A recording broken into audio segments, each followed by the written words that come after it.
everybody? Welcome back to another episode of Shifty's 49ers Talk. In this video, we're going to be previewing the Week 5 matchup between the San Francisco 49ers and the Carolina Panthers. Now, there's a number of things I want to talk about in this video, some of the key matchups that this game is going to have, and also for the 49ers, some of the keys to winning and coming away with a 3-2 record out of Week 5. A lot to talk about. Let's not waste any time. We're jumping right in. The first thing that I'm going to talk about is how both of these teams did last week. So the 49ers, of course, had a big win on Monday Night Football to go to 2-2 on the year with a 24-9 win, very convincing win over division rival the LA Rams. Whereas with Carolina, they had a chance to also go 2-2, but they lost to a 49er division rival in the Arizona Cardinals. The Panthers have not been looking that great as of late. Baker Mayfield hasn't thrown for 200 yards since week 1. Christian McCaffrey coming off a really poor performance against the Cardinals. So we'll see how it all shakes out this coming week. Next, let's move on to some of the biggest news ahead of the game. And something that I really want to touch on is the 49ers could potentially be getting a ton of defensive reinforcements for this game. We're talking Jimmy Ward, we're talking Jason Verrett. We also potentially have Eric Armstead and Javon Kinlaw all coming back this week if those guys can play. And I think honestly, although Jimmy Ward and Verrett great players in their own right, if I could choose two players, I'd rather have Armstead and Kinlaw out there just so they could potentially help shut down a guy like Christian McCaffrey. But not only that, the 49ers, we're going to be starting our third left tackle of the season. Trent Williams, we know he's out for a few more weeks. Colton McKivitz got injured Monday night. Jalen Moore, how does he hold up? That's going to be a big storyline to watch on Sunday. Last but not least, when we look at the Carolina Panthers, Jeremy Shinn, their starting strong safety. He's out. He's put on injured reserve. Also, Frankie Louvu, who's been playing really well, did have a big game against Arizona last week. He hasn't been practicing so far this week. He is questionable heading into Sunday, and you have to figure that he will be one of the guys tasked with slowing down a guy like George Kittle. Next, we're going to move on to some of the key matchups in this key pivotal game, really, for both teams. The first matchup that I want to talk about is going to be the 49ers starting outside cornerbacks Charvarius Mooney-Ward and Emmanuel Moseley going up against the Panthers wide receivers Robbie Anderson and DJ Moore. I think as 49er fans, we know just how well Moseley and Ward have played so far. Ward, when he's being targeted, only a 38 quarterback rating. That's insane. Whereas Moseley an 89 quarterback rating. So in my eyes, they're definitely going to be looking Moseley's way a little bit more. Now then, looking at the Carolina wide receivers. So Robbie Anderson, DJ Moore, both good receivers in their own right. Ultimately, Carolina targets these two guys all the time, especially when they're targeting wide receivers. 70% of the wide receiver targets go to one of these two guys. So that's, of course, incredibly significant. So far, though, with DJ Moore, who I really do like a lot, Baker Mayfield, only a 42 quarterback rating when he's targeting DJ Moore. He's thrown 2 interceptions on the year so far when trying to get the ball into DJ Moore's hands. And then we look at Robbie Anderson. So Robbie Anderson actually has a 95.6 quarterback rating when Baker Mayfield targets Robbie Anderson. So it's going to be really interesting to see how the Panthers really use those matchups. Will they try and go with Robbie Anderson on Moseley, where you would think they might have a bigger advantage? Maybe. And I don't know, but you could potentially argue that Charvarius Ward is entering that shutdown cornerback territory. Maybe they'll just say, let's not even go towards his side. So we'll see what happens, but I think if I'm the Panthers, I'm probably targeting Moseley a lot more. I'm trying to get matchups where I can get Moseley and Robbie Anderson, Moseley and DJ Moore one-on-one with Emmanuel Moseley, simply because DJ Moore has the speed, Robbie Anderson has really good size too. So if I'm Carolina, that's what I'm doing. It's going to be really interesting to see how it shakes out in this matchup. The next matchup that I'm going to talk about is the 49ers starting linebackers, Fred Warner and Dre Greenlaw.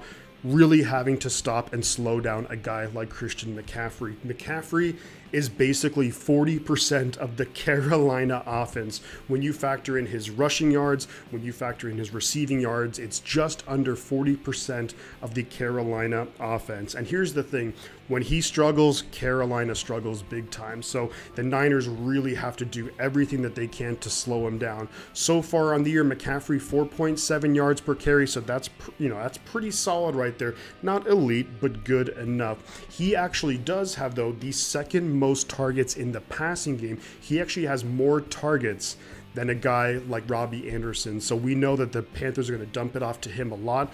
We'll have to see, and they'll probably go to that a lot more simply because the 49ers have just such a ferocious, pass rush that they're going to want to call a lot of screens, a lot of things to keep the Niners defense off balance. But of course, look, we know how great McCaffrey can be. Can the 49ers defensive line do their job to allow Fred Warner, Dre Greenlaw to really attack and bring down Christian McCaffrey? I do also think with slowing down McCaffrey, Talanoa Hufanga is also going to play a pretty big role here. Don't be surprised to see a few run blitzes from him in this matchup. Next matchup that I want to talk about is something that we touched on very briefly, is going to be Jalen Moore versus Brian Burns. Brian Burns is a ridiculously good edge rusher. Looking at his career stats, they actually don't reflect how good I think that he really is. Incredibly athletic, a ton of great moves, and they're going to do a lot of different things. They're going to throw a lot of different looks at Jalen Moore, really just try and throw him off balance, really allow Brian Burns to get those one-on-one matchups, get to the edge. We know Jimmy Garoppolo, not very mobile, so they'll really throw a lot of stuns, throw a lot of different things, probably see quite a few blitzes coming there, so that way you can really free up and just focus on Brian Burns against Jalen Moore, which could ultimately mean that we have to keep George Kittle in to block quite a bit, or maybe Charlie Werner. But it's going to be interesting to see how Carolina matches up in this Brian Burns, Jalen Moore, because you have to give the edge here significantly to Brian Burns. Jalen Moore really struggled in Denver, really struggled in preseason, but played okay against the Rams. So this is somewhere, though, that I think the Panthers are going to look to exploit it. Don't be surprised to see a lot of different things coming Jalen Moore's way. Then we're going to flip it over and we're going to talk about Deebo Samuel, Brandon Ayuk up against the Carolina Panthers cornerbacks. So you have Jaycee Horn and Dante Jackson. Now, Carolina's pass defense is actually in the top half of the NFL. It's definitely nothing to disregard. So both of these guys, very talented players. They also have CJ Henderson too, someone who they traded for from Jacksonville last season and has played pretty well with them. So they're pretty deep here. So this is not going to be any type of easy matchup. Jaycee Horn, really physical. I love the way he plays. Someone who I really did like coming out of South Carolina. Now, to me, we of course saw what Deebo did against the Rams. Don't be surprised that we'll see those quick passes to Deebo Samuel. Maybe one or two deep shots, but I really don't think we're going to force the issue against these cornerbacks. Also, when you factor in the possible edge rushing from a guy like Brian Burns. Now, Brandon Ayuk, that's a different story. He is just such a fantastic route runner. Looking at all these clips from the All-22, he gets open so frequently. At some point, we're going to see that Garoppolo to Ayuk connection really, really take off. And I really do think that this is potentially a Brandon Ayuk type game. We know how much defenses, they really pay so much attention to Deebo, to Kittle, to the running game.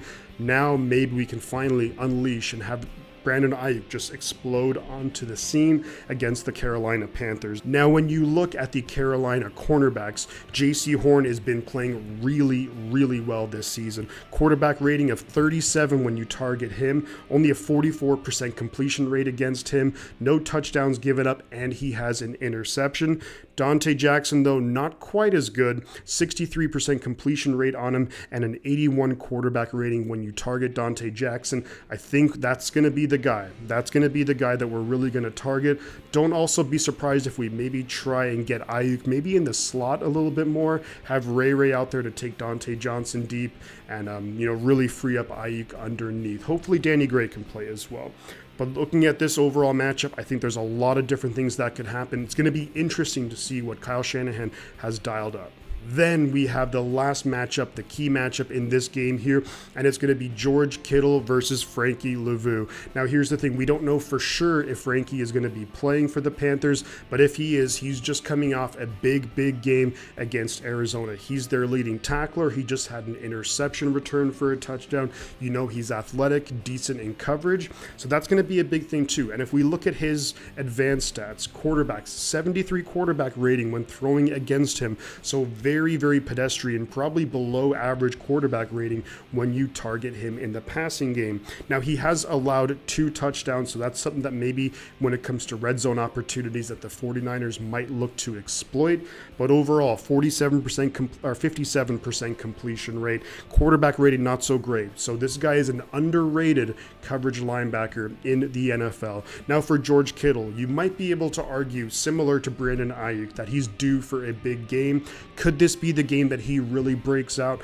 Not too sure. We know that Carolina, elite edge rusher Brian Burns, so we might see Kittle stay in to help block with that. But to me, this is either going to be an Ayuk game or a Kittle game, in my opinion, when it comes to passing the ball.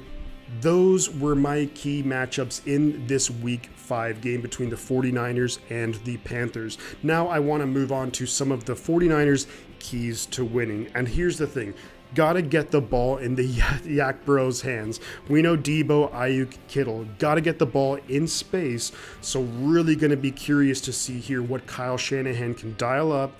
Maybe get the ball in Kittle's hands. Again, like we said, he's due for a big game. Ayuk due for a big game. So we'll be really interested to see how much we maybe use Deebo as a decoy to really get these guys' season going. Because Kittle, you know, it's been talked about a lot in recent weeks that he just hasn't been producing nearly the way that he has. And there's a lot of different reasons for that. But you'd like to think that Kittle's still very much a game-changing tight end. And of course, we know how good Ayuk is. So get the ball. I expect to see a lot of quick passes, a lot of slants, try and create things, get some favorable matchups, break a tackle or two, bam, take it to the house. With that in mind, and I think this is going to be the next point in terms of keys to winning, is to continue using Deebo as a decoy. Now, here's the thing. Last week, it worked with varying degrees of success. We essentially had 2 plays in particular where I feel like when Deebo was lined up as a running back, that we used him as a decoy. One of them was a great run, actually handed it to Kyle Juszczyk, picked up about 9 yards right near the end zone, so you gotta love that play. The other one, although it led to an incomplete pass, I really did like the play design. We were basically going to pitch it out to Deebo, but instead Jimmy keeps it, turns around, was going to throw it to Ray McCloud, but Jalen Ramsey was right there, deflected the pass, incomplete pass. But I loved the thought process there, and I think that's a play that at some point, maybe this Sunday, maybe later in the season, that we'll run that play again, and I think it could really go for a big game. But using Deebo as a decoy, because we know how much defenses pay attention to Deebo Samuel when he's in the backfield. Next thing, more defensively, let's crowd the line of scrimmage. We know how good Mosley is. We know how good Ward are in coverage.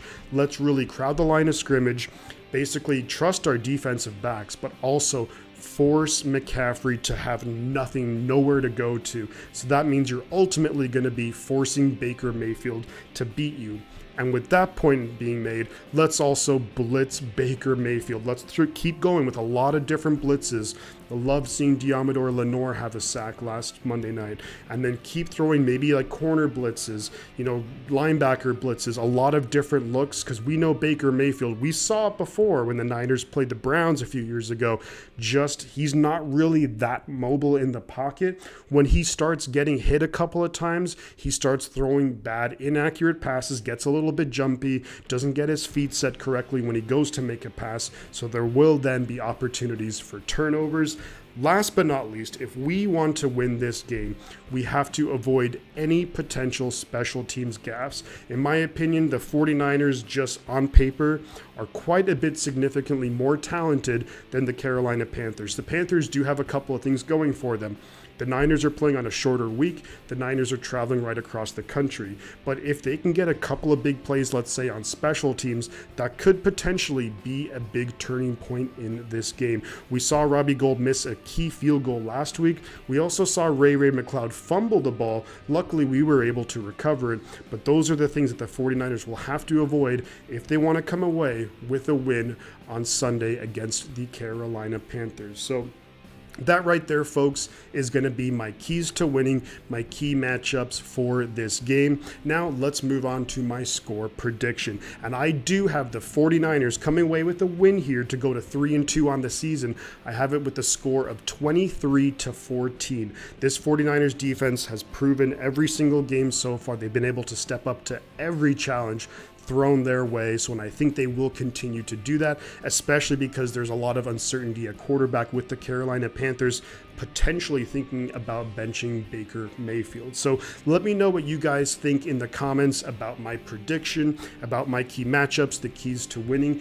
Panthers fans, if you're watching this, please do leave your thoughts and comments below just so you can get your guys' perspective. I don't really follow the Panthers that closely. There are some great players on that team. I really like Ikem Ekwonu. Taylor Moton's a good right tackle. McCaffrey, we know what he can do. Good wide receivers. Brian Burns is an absolute stud. Love Jaycee Horn. I think the Panthers are a pretty darn good team. Their season for sure is not over by any means. They still have a lot to play for. Matt Rule, his seat is getting a little bit hot, so don't be surprised if they try and throw in a few different things. Maybe going for it on fourth down a little bit more. Fake punt, fake field goal. We'll see what happens. But when the seat gets hot for a coach, they're going to try anything that they can do to win the game. So again, guys, let me know your thoughts in the comments. And I'm going to say two things, and you know what they are. The butt counts, and I'm going to catch y'all on the flip side.